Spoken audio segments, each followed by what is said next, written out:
Hello guys, welcome back to my channel. It's Ken's Vlog again. So alam nyo ba guys, dito sa Saudi Arabia, uso yung mga metal na housing, no? Ito yung housing namin dito sa Saudi Arabia dati. So ito ay gawa sa metal. Yan siya guys, oh. Makikita nyo.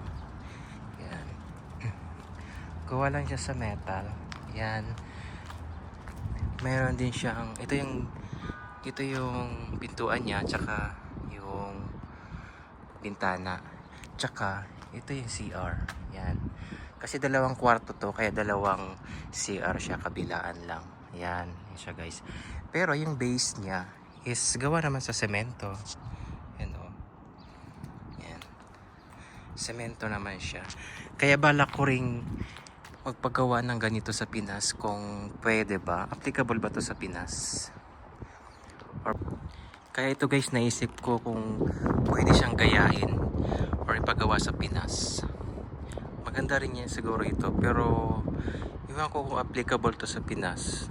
Parang pwede rin kasi meron din ako nakikitang container van na pinapagawa sa Pinas eh. Ayan. Sana pag nagkaroon ng budget.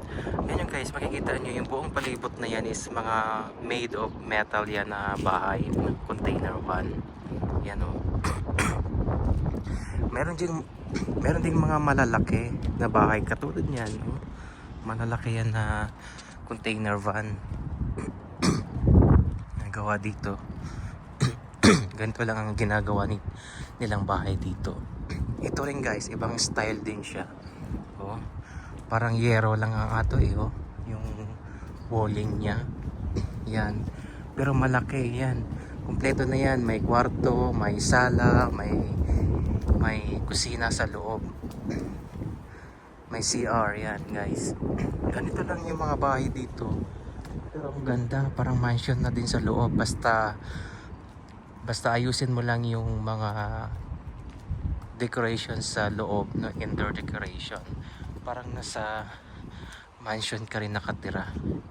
Yan guys. Ganito lang. Ayan oh. Yan, malaking container van siya. Oh, gawa lang yan sa metal. Tapos yung base niya is semento. Yan. Yan guys, ang mga bahay dito sa Saudi. At dahil mayroon na ring budget yung company namin, so nagpagawa na ng malaking housing. Yan. Makita nyo sa loob yan. Yan ang housing namin na bago.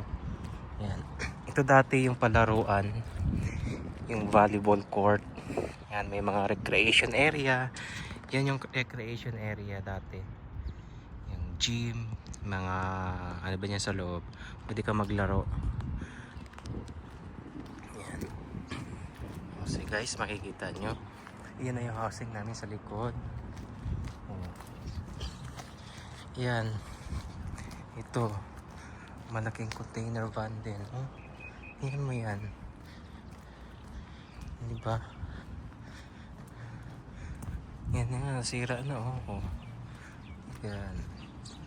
Yan lang guys. Gusto ko lang ipakita sa inyo na pwede rin palang gumawa ng bahay na gawa sa container van. Yan na. Sige na, bye bye.